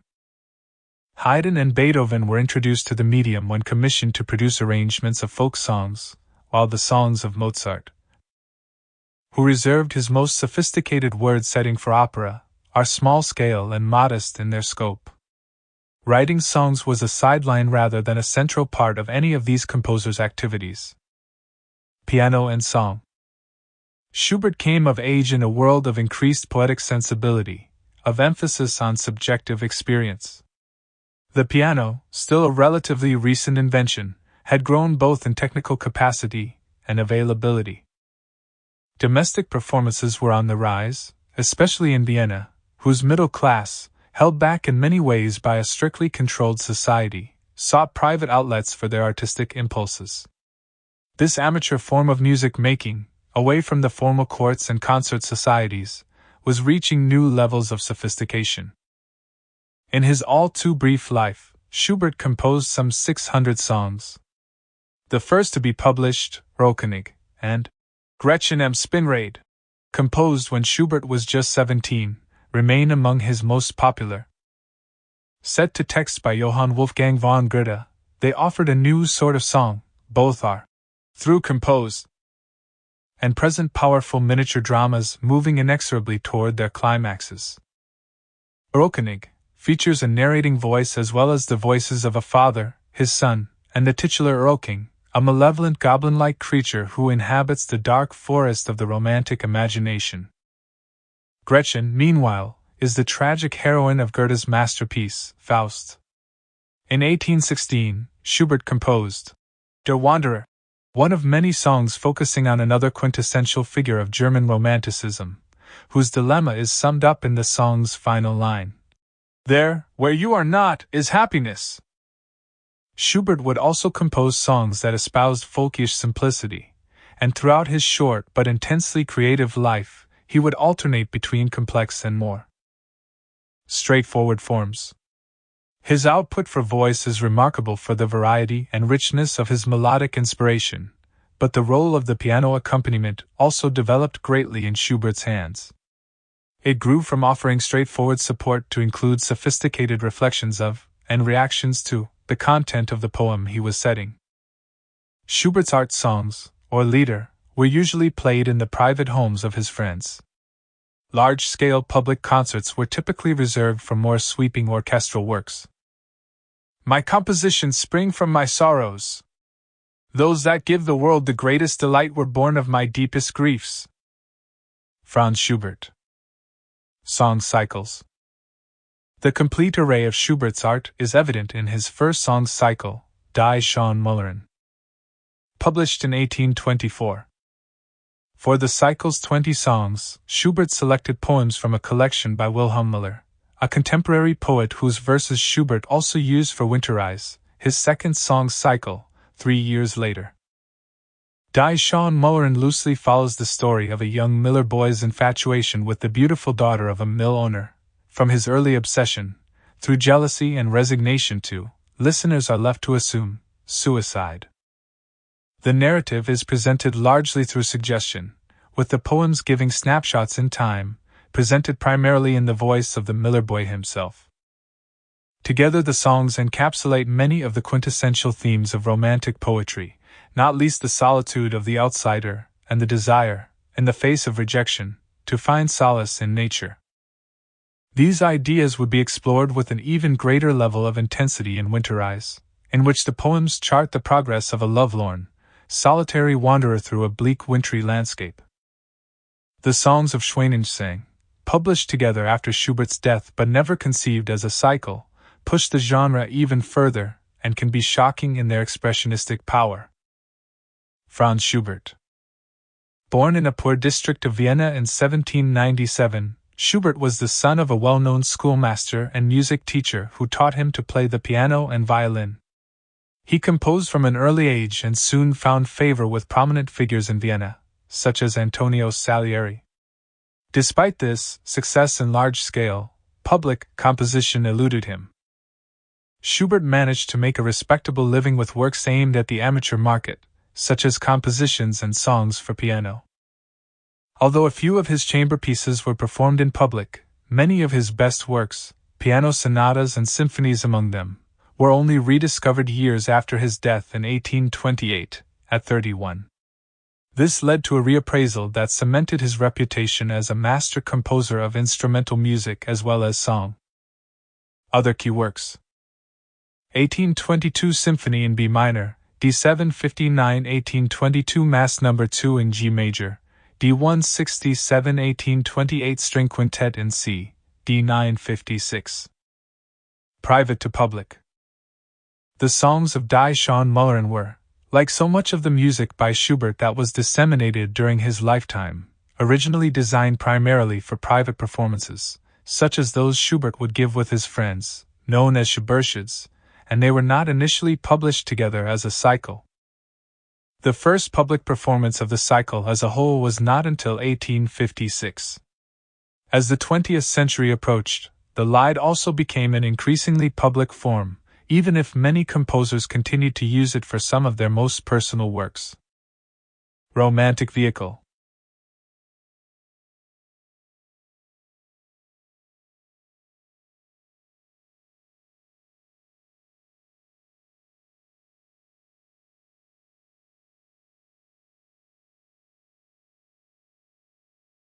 Schubert's influence, in terms of the later development of the Lied, is difficult to overestimate. What had been a peripheral activity for earlier composers became a major area of activity for several composers who came after him. The genre's unique mix of music and poetry proved particularly attractive to the Romantics. Subsequent song cycles often represented attempts to build on Schubert's legacy. Robert Schumann was greatly influenced by Schubert. His own song cycles, many of them composed in a burst of inspiration in 1840, the year of his marriage to pianist and composer Clara Wieck, tend to be on a smaller scale, offering a series of poetic impressions or, in the case of Frauenliebe und Leben, a broad picture of a relationship. Schumann often wrote short piano preludes to set the scene for his songs, as well as postludes to summarize the mood. Although Johannes Brahms wrote 2 song cycles, both he and the Austrian composer Hugo Wolf concentrated on grouping their songs into combinations that were suitable for publication, which did not necessarily imply that they should be performed together. Wolf, in particular, was remarkable for composing Lieder almost exclusively. In his works, he successfully incorporated Wagnerian harmonic complexity and psychological insight into the form on the most intimate scale.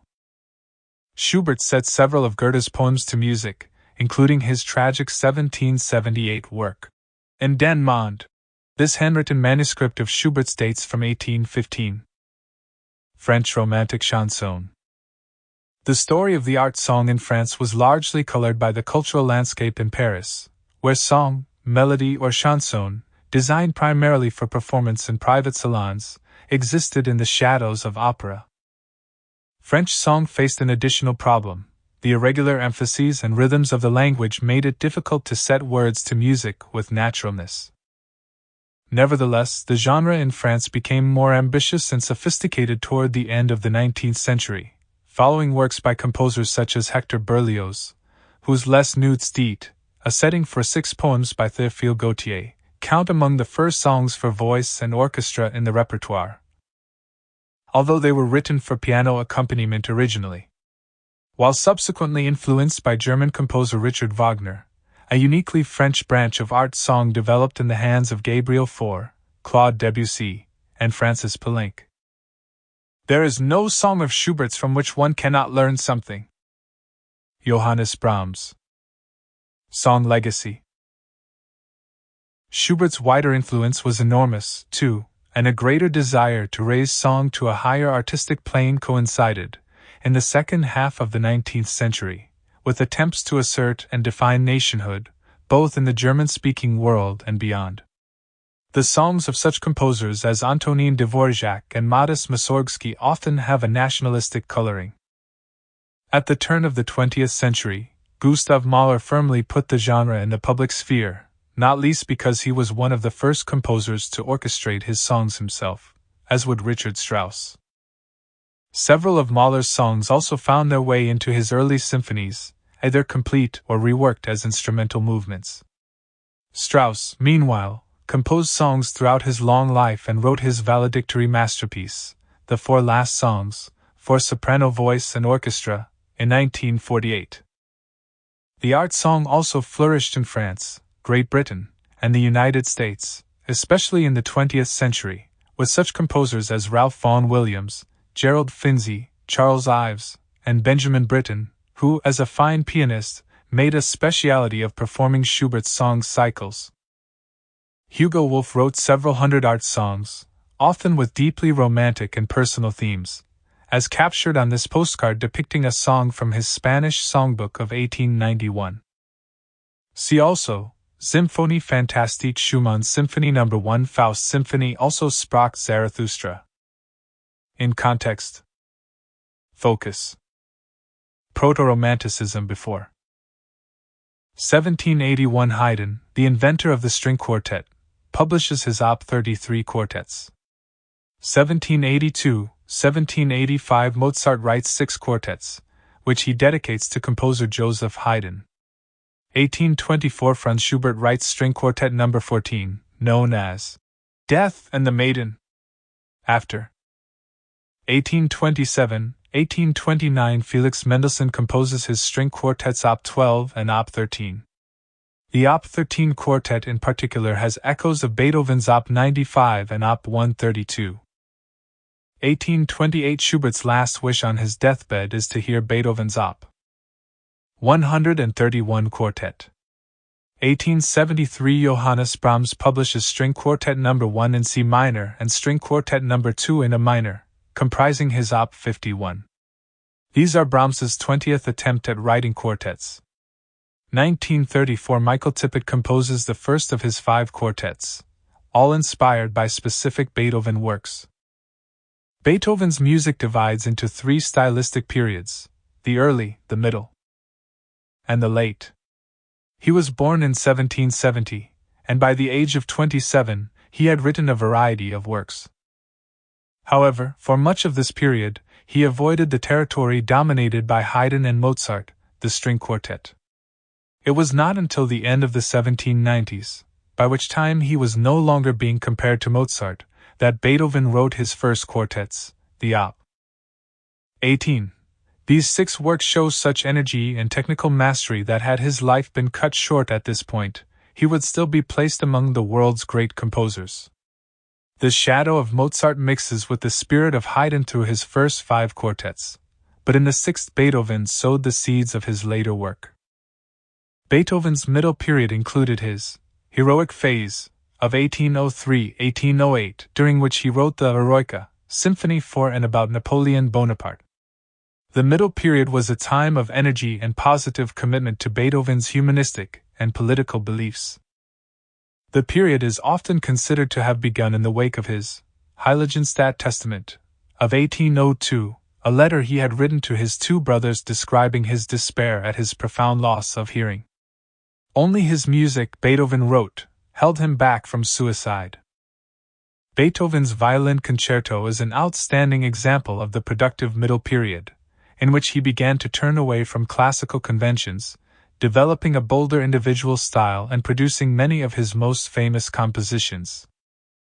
The beginnings of Romantic music can be found in the slow movements of Beethoven's middle quartets. These 5 quartets stretch the boundaries of the form, first by extending the length, in his Op. 59 and Op. 74, and then by compressing it in the concise Quartetto Serioso, Op. 95. In all 5, 4 players evolve into soloists, each with virtuoso passages worthy of a concerto, while Op. 74, known as the harp quartet, has movements in both the heroic and classical moods. Increasing deafness from the age of 30 led Beethoven to commission hearing devices from Johann Nepomuk Maelzel, inventor of the metronome, including this ear trumpet. No composer before Beethoven ever disregarded the capacities of both his performers and his audience with such ruthlessness. Charles Rosen. The late period. Between 1813 and 1816, Beethoven experienced major emotional upheavals, from financial troubles to the struggle to gain custody of his nephew. These years saw a decline in his production, with those works Beethoven did produce showing him to be struggling to develop his style further. However, he emerged from these years of refinement with unparalleled ability to imagine melodies, forms, and harmonies that would serve him well during his late period. Beethoven's indifference to contemporary social conventions and his passionate belief in his own ideas created a unique set of circumstances that would lead to the composition of his 5 late quartets. He was determined to push the boundaries of composition to new limits, having successfully extended the length and developed the structure of the conventional forms and concerti, symphonies, sonatas, and chamber works, he was ready to experiment further. Opus 131 is the most unorthodox of Beethoven's 5 late quartets, all written in 1825-1826. Its 7 movements, ranging from 14 minutes to less than 1 minute, totaling around 40 minutes and performed without a break, are in an unconventional sequence that at the time seemed unlikely to succeed as a major work. Conventional quartets follow a 4-movement formula. They begin with an allegro in sonata form, in the tonic key. They slow down in the second movement. They employ a minuet and trio as the third movement, and they end in rondo form. In Op. 131, however, the first movement, a somber, extended fugue, is followed by a very short dance in the second movement. The third movement concludes with a florid solo harking back to an earlier musical period, while the fourth presents a powerful theme and variations. The fifth jumps in with an extensive scherzo. A 28-measure adagio sixth movement leads to an intense and energetic seventh movement of the kind that is generally placed first in more conventional works. Building a structure with such unconventional foundations was a challenge that Beethoven set for himself. Some consider Op. 131 to be the greatest composition of Beethoven's output. It cemented his great legacy and ensured praise for his late quartets. Music as self-expression. The cultural and literary world of Germany and the small states that surrounded it at the time of Beethoven's birth were strongly influenced by the Sturm-und-Drang movement. Led by the poet and philosopher Johann Gottfried von Herder, it was expounded by writers and artists, such as Johann Wolfgang von Goethe and Friedrich Schiller. The movement emphasized national identities, language, and arts, and placed a high value on personal freedom and heroic resistance to oppressors. It advocated a synthesis of Romantic, classical, and Enlightenment ideas. Like literature and art, the musical world began to reflect these ideals, giving them expression in symphonies and vocal music, with Beethoven himself later setting Schiller's poem and Die Freude in his 9th Symphony. Subsequent variations share the developing theme between the different instruments, in varying time signatures. Classical quartets generally had 4 movements. After Beethoven, some Romantic quartets had more movements and abandoned the usual pattern of development. Stand on the extreme boundary of all that has hitherto been attained by human art and imagination. Robert Schumann. Natural variations. A good example of Beethoven's structural ingenuity can be seen in his handling of the theme and variations in the 4th movement. The traditional problem faced by composers in this form was how to create a feeling of natural continuity instead of the formulaic repetition of a set theme. Beethoven's approach is to allow constant evolution of the music, even from the very outset of the theme. It begins at the top of the texture, as a dialogue between the first and second violin. It is then doubled in 10 ths, before moving down toward the middle of the texture. When the first variation begins with the theme in the 3 lower strings, it feels like a natural continuation of this development, but by the end of this variation, the theme has undergone several transformations of rhythm as well as texture. The second variation begins as a gentle dance in which melodic 8th note phrases pass from one instrument to another, accompanied by detached chords. But as the variation progresses, the running 8th notes take over and build to a climax with all 4 instruments playing in octaves, a different sound world altogether from the variation's opening. The variations continue, punctuated by a couple of cadenza-like first violin flourishes recalling the archaic 3rd movement. Thematic development also takes place on a large scale. As in many of Beethoven's works, the quartet begins with a short 4-note motif, which also preoccupied Beethoven in his Op. 132 quartet, although the pitches are presented here in a slightly different order, to unsettling effect.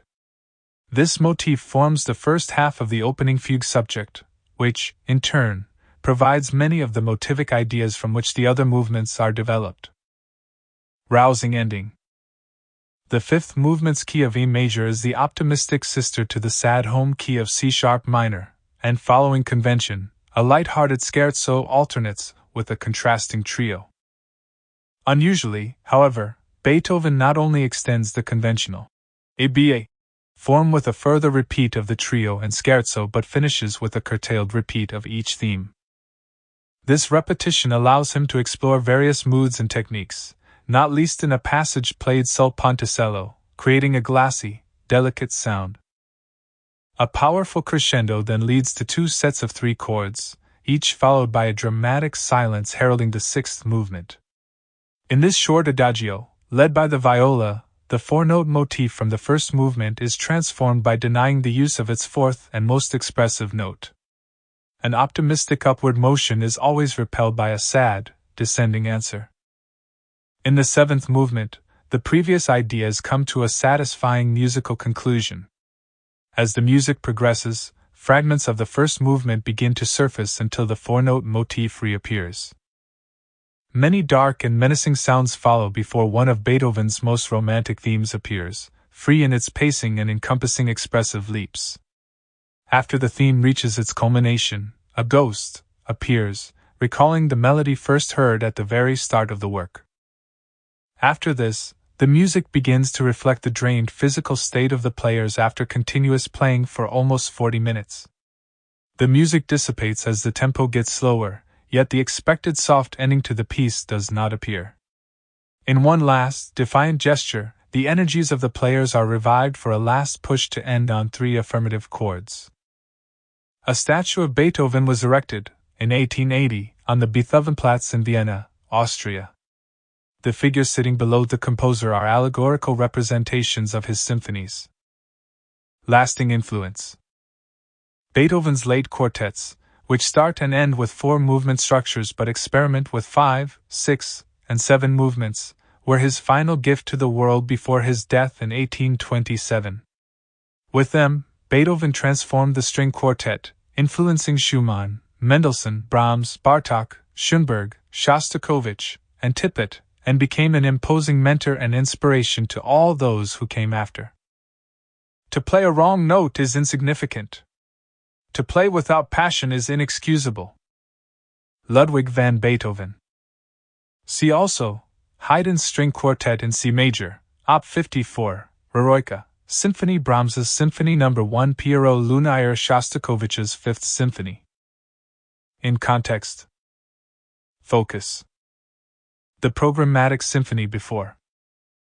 1808 Beethoven premieres his Sixth Symphony, the Pastoral, which the composer insists is more expression of feeling than tone painting. 1824 Beethoven's Ninth Symphony ends with a choral setting of a text taken from German poet Friedrich Schiller's Ode to Joy. After 1848-1849 Liszt composes Secours and sur la Montagne, the first symphonic poem, based on a poem by Victor Hugo. 1857 First performance of Liszt's Faust Symphony, which he dedicated to Berlioz.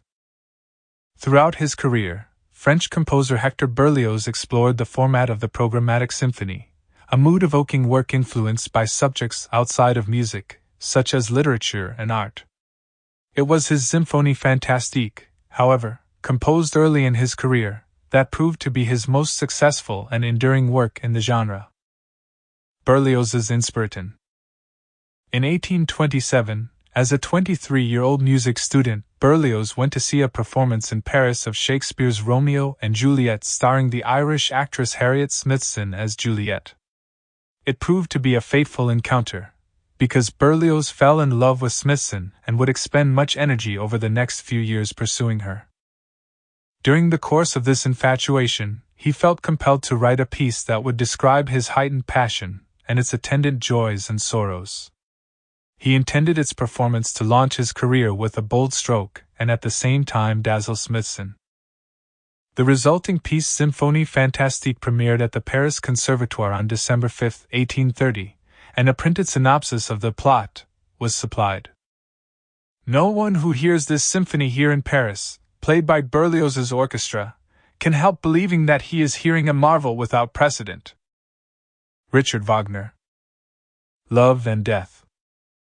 The title suggests a symphony of the imagination, while its subtitle, Episode in the Life of an Artist, hints at the work's autobiographical element, although its descriptive program focuses more on fantasy than reality. In the first movement, a young musician awakens to find love in the shape of an unknown beautiful woman. Her image imposes itself upon his vision everywhere he goes, such as at a ball and even in the country, where the sound of thunder seems to symbolize his gloomy state of mind. Determined to poison himself with opium, he finds instead that the dose merely induces nightmares. In the first of these, he imagines he has been condemned to death for murdering his beloved. At the end of the march to the scaffold, he is executed. In the second nightmare, he dreams that he is at a witch's sabbath and sees his beloved joining in the grisly spectacle. Hector Berlioz conducts a deafening orchestra in a caricature published by the French newspaper L'Illustration in 1845. Behind him, members of the audience hold their ears. Lasting influence. Other composers emulated Berlioz's combination of music and storytelling, notably Franz Liszt in a Faust symphony and 12 symphonic poems, including Mazeppa and Hamlet. Although some major composers, including Bruckner and Brahms, avoided the form, others such as Tchaikovsky, César Franck, Elgar, and Richard Strauss mined its possibilities inventively and exhaustively.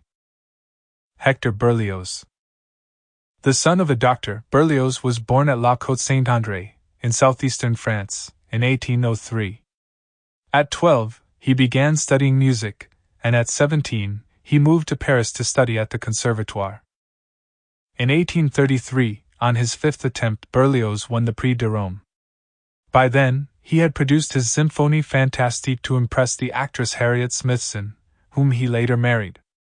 In Paris, he enjoyed limited success as a composer, and so also worked as a journalist. From 1842, he toured abroad, finding audiences in Russia, England, and Germany more receptive. He longed for success in the opera house, but his opera Benvenuto Cellini failed, and his masterpiece Les Troyens had only a partial production during his lifetime. Suffering from Crohn's disease and depression, he died in 1869. Other key works: 1837 Grande Messe de Morts, 1839 Romeo et Juliet, 1856, 1858 Les Troyens. See also, the Four Seasons Faust Symphony. The Ring Cycle. Also Sprach Zarathustra das Lied von der Erde. In context. Focus solo piano music before. 1812 John Field, an Irish composer based in St. Petersburg, publishes the first romantic piano piece to be called a nocturne. 1833 in Paris, Chopin's Nocturnes Op. 9 are the composer's first nocturnes to be published. 1834-1835 Robert Schumann composes Carnival, a collection of 21 piano movements, one of which is titled Chopin. After 1892-1893 Brahms publishes 4 collections of small piano pieces, including intermezzos, fantasias, and capriccios. 1910-1913 Debussy, who described Chopin as the greatest of us all, writes his 2 books of preludes. While Chopin was one of the supreme composers of the early Romantic period, he was in some respects untypical of the age he has come to embody. Unlike fellow musicians Robert Schumann and Franz Liszt, Chopin had little interest in using music to express narratives inspired by Romantic art and literature, or in producing grandiose works with huge orchestras in the manner of Hector Berlioz. Instead, Chopin perfected his art within circumscribed confines, tending toward brevity and the evocation of moods. Every one of his compositions includes the piano, and the vast majority are for piano alone, yet within this precisely defined area the breadth of his musical thought is vast. Chopin created an unparalleled intensity of melody, harmony, and expression. Writing in a style that seemed to represent the soul of the instrument itself, Chopin had a profound effect on piano technique and helped push the instrument to the forefront of 19th-century music. Preferring to compose in miniature rather than on a large scale, he produced 3 4-movement piano sonatas and many short, character pieces, especially preludes, nocturnes, etudes, and dances, such as the mazurka, polonaise, and waltz. Chopin plays for Prince Radziwill during a trip to Berlin, in 1829. The same year, he composed the Polonaise Brillante for the prince and his daughter to practice. Mood and style. Between 1835 and 1839, Chopin composed a set of 24 preludes, one in each of the major and minor keys, using J.S. Bach's preludes from the Well-Tempered Clavier as his model. For Chopin, the prelude was essentially an abstract form, although some of his pieces were prescribed titles by his publishers that suggested specific influences. The Raindrop Prelude, for example, earned its nickname from the French novelist Georges Sand's account of incessant rain at Valdemassa, on the island of Majorca, where she and Chopin, who was then her lover, spent the winter of 1838-1839 together. Polish dance. Chopin's interest in dance was partly a conscious homage to his Polish heritage. The Polonaise was used by many composers across Europe, and Chopin wrote more than a dozen examples, his first when he was just 7 years old. Like the Polonaise, the mazurka was a traditional dance form to which Chopin returned regularly on no fewer than 50 occasions. Chopin mainly used the waltz dance form for lighter salon music. The so-called minute waltz, and the waltz in E-flat, Op. 18 are rapid pieces. In contrast to the showy waltzes, Chopin's 20 nocturnes are predominantly intimate and introverted in mood, slow and dreamy, as their title suggests. The nocturnes enjoy an enduring legacy as some of the most popular solo works ever written for piano. The term, nocturne, and its style were the invention of the Irish composer and celebrated pianist John Field, whose works Chopin knew and admired. Like Field, Chopin was a virtuoso pianist, and his interest in the extension of piano technique is demonstrated in his 27 etudes, which he began writing in his teens. In these pieces, Chopin managed to combine technical advances with great expressive and musical quality. They have remained both a challenge and a joy to pianists ever since. Frédéric Chopin. Born near Warsaw in 1810, Chopin studied the piano in the Polish capital and performed at musical soirees in its greatest houses. He visited Paris at the age of 20 and settled there, making a living by teaching, publishing his music, and appearing at salons. Chopin disliked concerts, and performed in few, yet his influence was huge, founded on works that embraced the folk music of his native land, as well as other, more conceptual forms that lifted piano technique to new levels. Initially composing in a style that favored virtuosity in the tradition of composers Johann Nepomuk Hummel, Friedrich Kalkbrenner, and Carl Maria von Weber, he later absorbed within his piano textures the influence of Bach. His most durable personal relationship, with the novelist George Sand, ended in 1847. He died of tuberculosis 2 years later in Paris. Other key works: 1830 Piano Concerto No. 1, 1835 Ballade No. 1 in G minor, 1844 Sonata No. 3 in B minor, 1846 Barcarolle in F sharp. See also, Pieces de Clavecin die Sean Mullerin Prelude à l'après-midi d'un Fond Ravel's Piano Concerto in D for the left hand. In context. Focus. The Romantic Symphony before. 1824 First performance of Beethoven's Symphony No. 9 in Vienna. 1838 Schumann discovers Schubert's Great C Major Symphony in Vienna. After. 1876 Premiere of Brahms's Symphony No. 1, which Hans von Bülow dubs Beethoven's 10th. 1889 Mahler's Symphony No. 1 premieres in Budapest. It marks the beginning of a cycle that redefines the symphony as a form.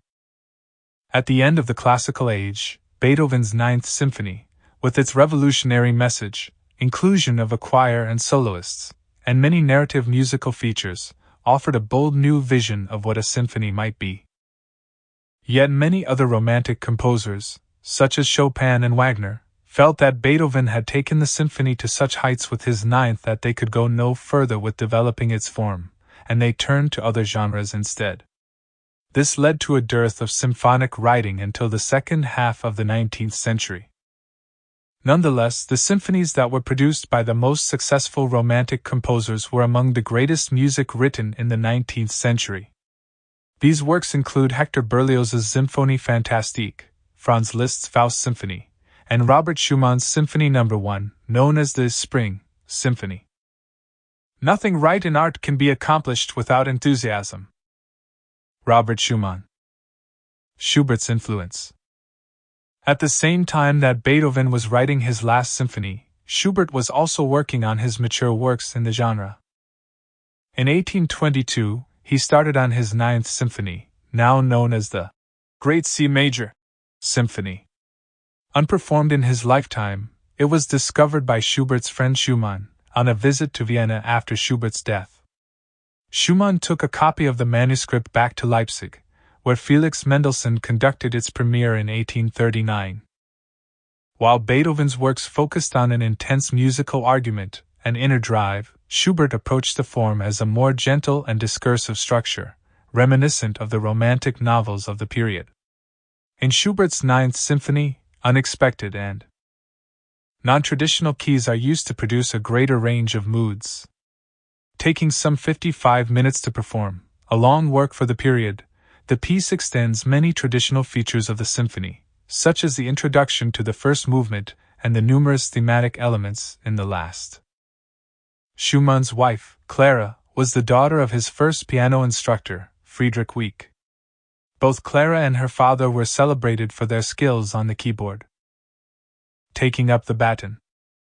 It was only after hearing Schubert's Ninth Symphony that Robert Schumann was inspired to begin working on his own First Symphony, in 1841.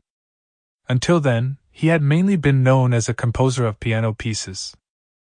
For the most part eschewing large-scale works, he had concentrated on collections or cycles of smaller pieces, cementing his reputation as a miniaturist. As such, writing a symphony was a new challenge for Schumann. Extraordinarily, he sketched the whole work in just 4 days. 5 weeks later, the fully orchestrated work premiered in Leipzig, with Mendelssohn as its conductor, and was well received by its audience. Robert Schumann. Born in the Saxon city of Twickau in 1810, Schumann began composing music as a young boy. No less interested in literature, he wrote a number of youthful novels before heading to Leipzig to study law. Schumann gave up his studies in order to become a concert pianist, but a hand injury prevented him from achieving his goal. Instead, he focused on composition and musical criticism, becoming editor of the New Journal for Music, through which he introduced the world to the music of Chopin and Brahms. His novel piano works, often inspired by literature, quickly became popular. After marrying Clara Wieck, a famous pianist herself, he began to concentrate on other musical genres. His last years were plagued with mental illness, and he died in an asylum in 1856. Other key works: 1838 Kreisleriana, Op. 16, 1840 Dieterlieb, Op. 48. 1845 Piano Concerto in A minor, Op. 54. 1850 Symphony No. 3, Op. 97. A Romantic Symphony. The title of the Spring Symphony was taken from a poem by Adolf Böttger that ends with the lines, "Oh, turn and change your course, in the valleys spring blooms forth," which inspired the opening of the symphony. The poem is about a melancholy lover whose pain is heightened by the arrival of spring, but Schumann claimed that a longing for spring in general inspired the work. In a letter to the conductor William Taubert in 1843 he wrote, "I should like the very first trumpet call to sound as though proceeding from on high, and like a summons to awaken. It might be possible to feel the world turning green, perhaps a butterfly fluttering." In Schumann's first score for the symphony, he gave each of his movements titles: Beginning of Spring, Evening, Jolly Playmates, and Spring Replete. However, by the time the symphony was published, he had removed them. It is clear from the opening brass fanfare, with its intense feeling of expectation, that this is a symphony of the Romantic period. Full of contrast and surprise, its quickly shifting moods keep listeners in suspense. Avoiding both the musical arguments of Beethoven and the discursive approach of Schubert, Schumann found a way to direct the music's energy through juxtaposition and repetition, while still conveying subtle emotions. He also avoids using traditional key structures so that the second subject, or melodic theme, is in a minor key, adding a note of melancholy. The symphony's second movement often seems as if it were originally written for the piano, a criticism frequently leveled at Schumann's orchestral works,